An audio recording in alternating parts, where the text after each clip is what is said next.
In half an hour tonight here on ITV1, the first qualifying session for Sunday's Austrian Grand Prix.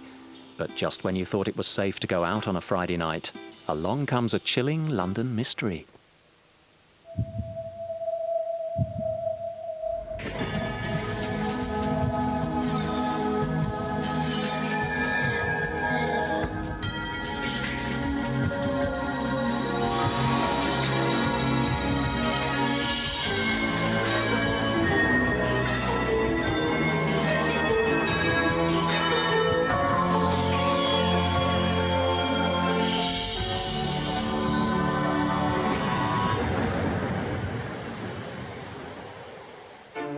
Victorian London, 1891. 3 years after Jack the Ripper's reign of terror. For the capital's prostitutes, life is beginning to return to normal when there is a chilling occurrence. A working girl, Ellen Donworth, dies on the streets of Lambeth. Is Jack back, or is a new killer preying on the ladies of the night?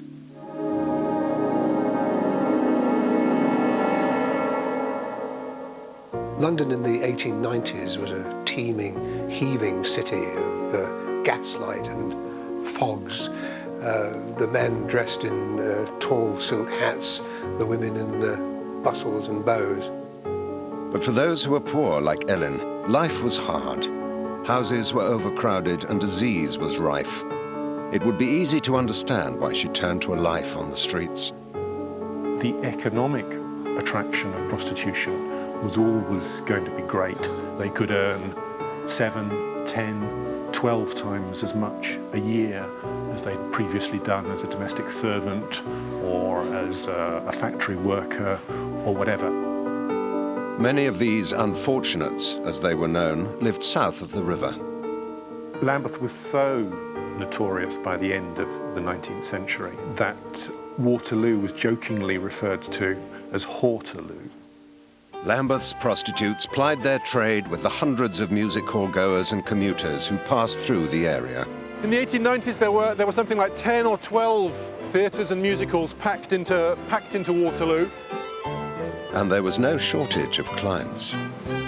With Waterloo Station just over there, the Cut there, Lower Marsh Street Market behind us, it would have been teeming with people. And in the evening, when the market would have still been open, there would have been crowds and crowds and crowds circulating.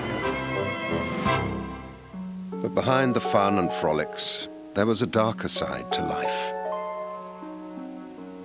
You just have to turn down a side street off of these sort of busy, well-lighted main thoroughfares to go back into the kind of poverty warrens where people like Ellen Donworth would have lived.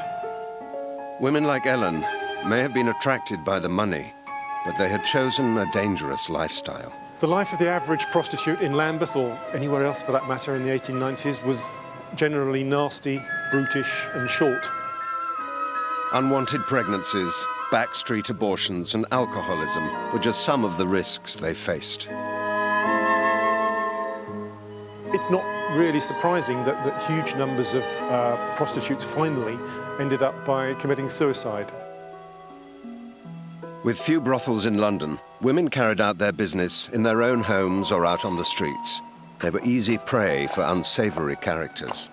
Any client who picked up any one of these women could potentially have been Jack the Ripper, could certainly potentially be some sort of killer. In 1891, Ellen Donworth was just 19. She had given up her job labelling bottles and had started work as a prostitute. She lived just off Stamford Street. This is the actual street where Ellen Donworth lived. We know that she was renting a room off a landlady. There were other people in other rooms. That's all she could have afforded.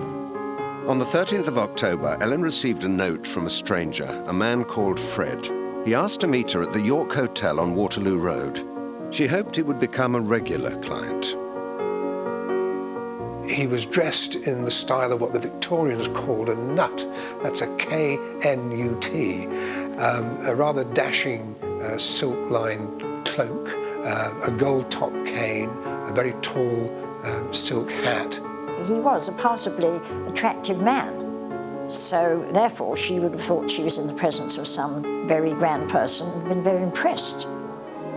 But Ellen's trust in this man was badly misplaced. This cost her her life. At around 7 that evening, she said goodbye to Fred and left the pub. These were to be some of her last ever steps. Within minutes, she was finding it difficult to walk and was suffering from excruciating pains. She was found by a friend who thought she was drunk, but she was suffering from something much more sinister. She was put to bed and she was gripped by terrible convulsions. The poor girl took all night to die. Ellen managed to tell her landlady that she had drunk twice from a bottle of pale liquid. It had been given to her by the man she had gone to meet, the mysterious Fred. She was taken to hospital but died in the street on the way there. A post-mortem revealed that her stomach contained large quantities of strychnine. If somebody wanted to inflict a very malicious type of death on somebody, they'd think of strychnine, I think.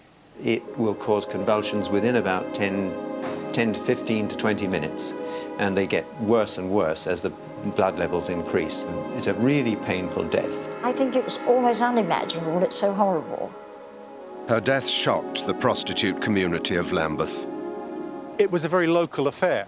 Her body was found round the corner near Waterloo Station. She was brought back here. She was screaming in agony through the night. Obviously, everyone in the street would have known about it. And eventually, of course, everyone in Lambeth knew about it once it hit the papers.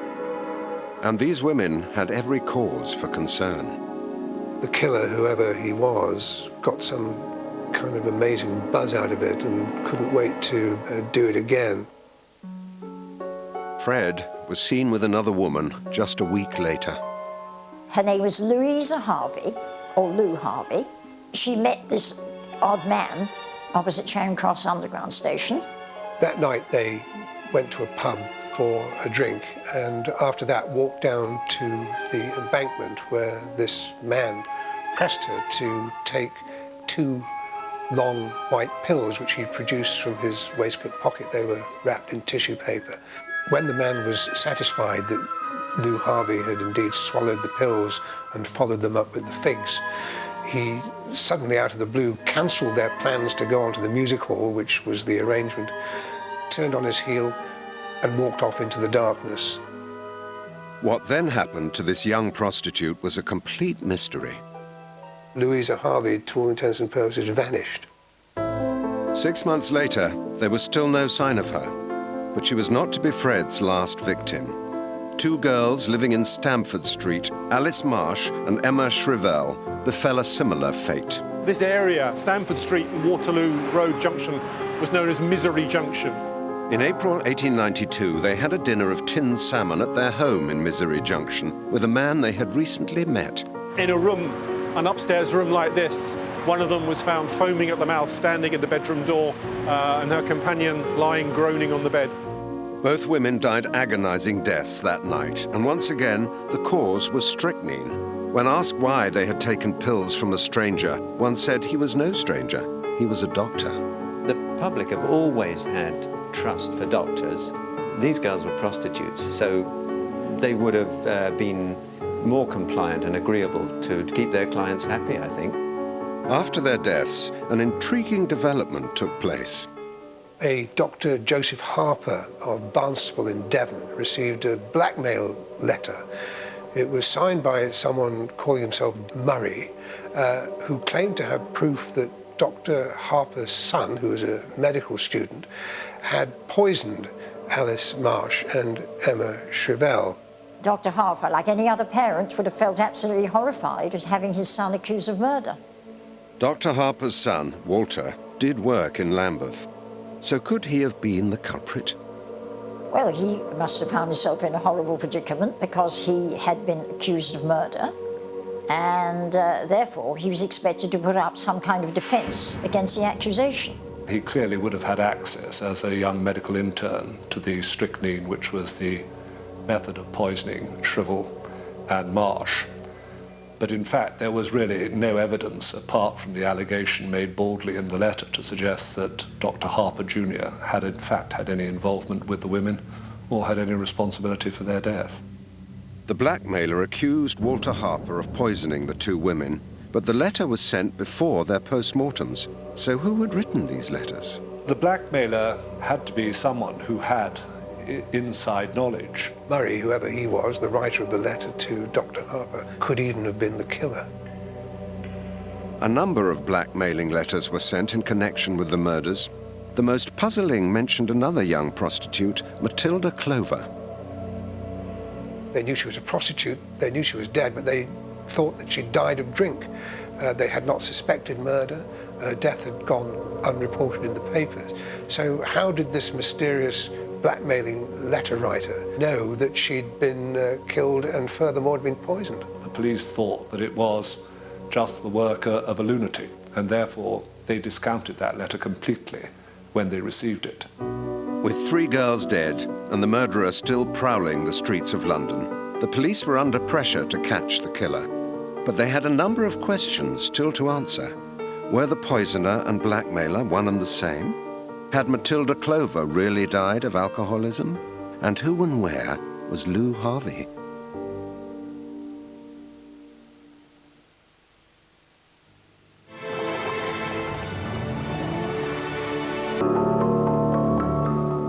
In the spring of 1892, there was still a dark cloud hanging over Lambeth.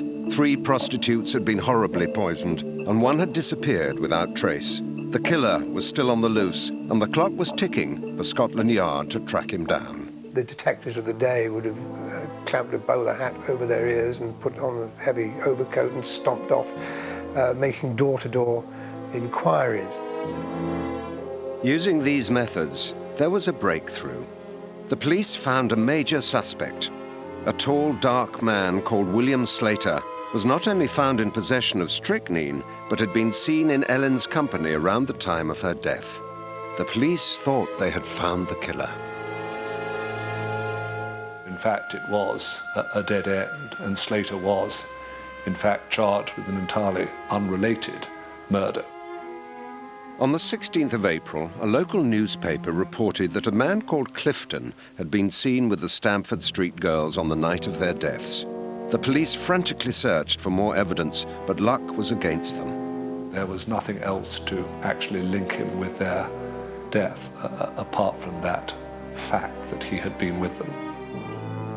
The hunt for the killer had caught the public's imagination. People all over London tried to crack the case themselves. John Haynes, a former detective, was desperate to get a job with Scotland Yard. He teamed up with Thomas Neal, a doctor who lived in Lambeth. Between them, they had a wealth of information, and it was their discussions that would eventually lead to a major breakthrough. We became quite pally and went to the pubs together and chatted up the case, which obviously Haynes had a professional interest in. And this man, Neil, said he was a doctor, so therefore he obviously shared interest in this poisoning matter. But then Neil started divulging information that was just too good to be true. He knew more about the murders than Haynes, and far more than Scotland Yard. Neil talked a lot to Haynes about the Lambeth poisonings as they'd now become known in the press, and even went to the extent of giving Haynes a guided tour of some of the murder sites. That seemed an extraordinary thing to do to Haynes, who became increasingly suspicious by the day. Neil told Haynes that he knew the 3 women, Lou Harvey, Matilda Clover, Ellen Donworth, who had been murdered the previous autumn.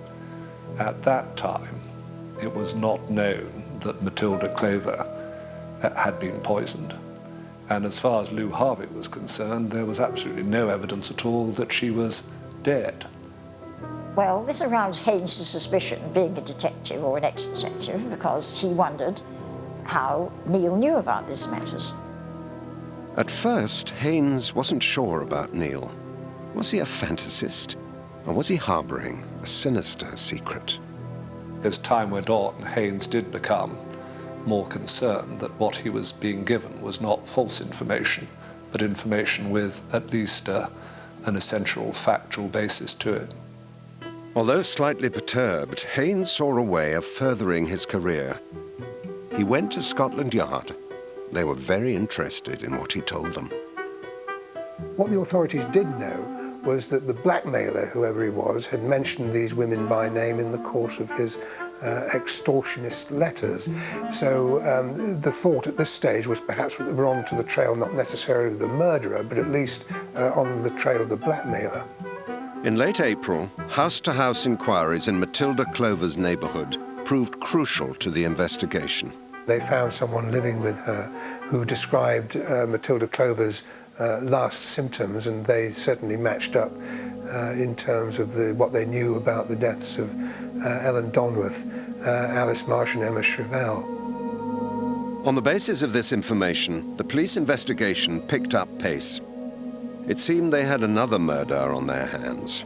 Matilda Clover's body was exhumed on the 6th of May, 1892. 14 corpses had to be taken out of the pauper's grave before her body could be removed, and interestingly, it was remarkably well preserved. The pathologist who examined Matilda Clover's body was very thorough. It took him 3 weeks, and in that time he was grinding up pieces of tissue until he had a paste, and then he could apply tests to the liquid that he produced. Clearly he found most of the poison in her stomach contents. After tasting it to find that it was bitter, he administered some of it to a frog, and it had typical strychnine convulsions and died. I think the exhumation was a crucial part of the police investigation, because once they exhumed the body and established that Matilda Clover had died through strychnine poisoning, then certain parts of the jigsaw began to fall into place. The blackmailer knew about Matilda's poisoning, and so did Thomas Neal. So could they be one and the same? The police interviewed Dr. Harper and found that the blackmail letter he had received matched Neal's handwriting. This was the hard evidence they'd been looking for, and Neal was arrested for blackmail on the 3rd of June. Then, interesting news came from abroad. The authorities got word from Canada as to the real identity of the man that they knew as Thomas Neal. In fact, he was Thomas Neal Cream. He'd decapitated his name, if that's the right expression, shortened it certainly to Thomas Neal. With his identity revealed, the true nature of Cream's character became apparent.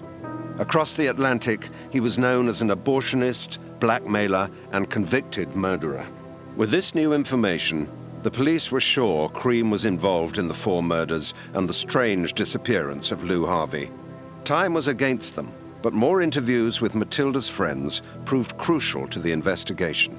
Eyewitnesses soon thereafter came forward and identified Dr. Neal as a person they had seen with Matilda Clover back in October '92, shortly before her death. Matilda Clover's inquest took place in court on the 22nd of June, and Cream was now on trial for murder. The procedure was slightly different in 1892 in that it was open to a jury in those days not only to find the cause of death, but to actually name the person who had, in fact, unlawfully caused that death. Things were already looking bad for Cream, but they were about to get worse in what was one of the most extraordinary incidents in legal history. There was a sensational development when a surprise witness came forward, none other than Louisa Harvey, or Lou Harvey, who'd read her own name in the newspaper in the course of the evidence. And there she was in the witness box, giving a detailed account, implicating him in the clearest possible way in an attempt to murder her. Lou Harvey's real name was Louisa Harris. She had been suspicious of this man, Fred, and had concealed her true identity. She described how she'd pretended to take pills from the man in the courtroom, but had thrown them on the ground at the last minute. This single act had surely saved her life.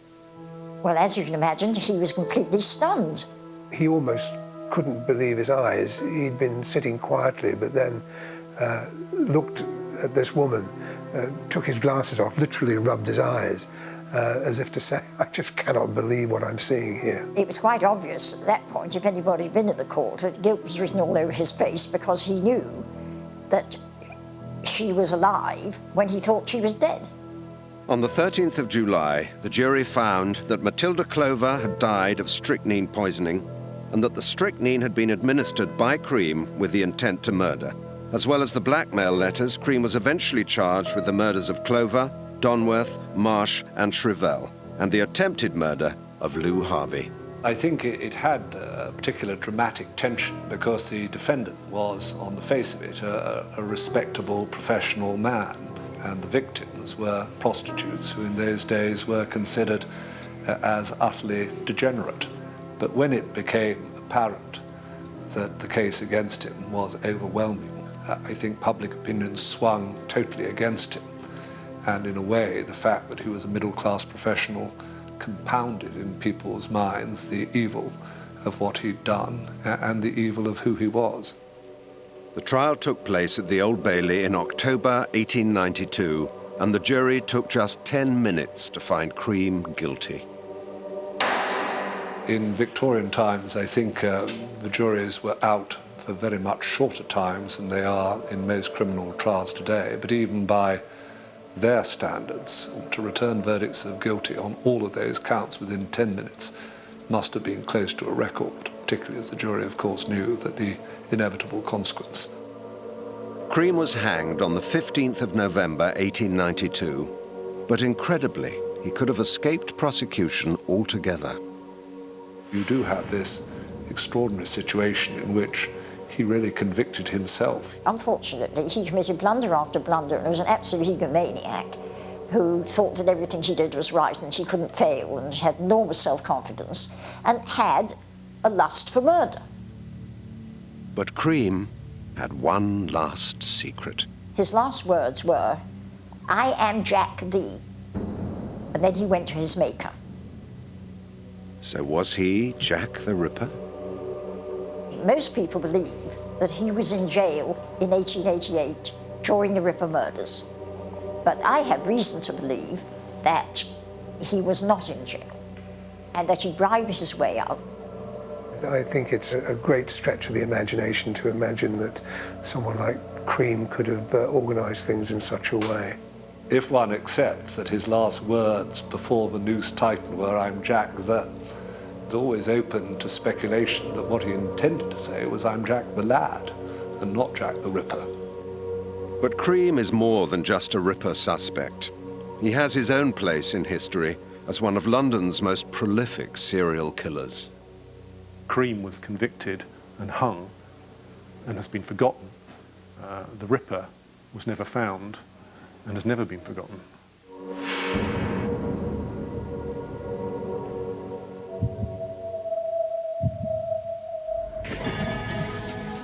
Well, next week at the same time, we look at the latest clues in our bid to identify the real Jack the Ripper and uncover some surprising facts.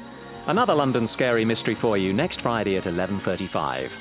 Next tonight, first qualifying for Austria 2003.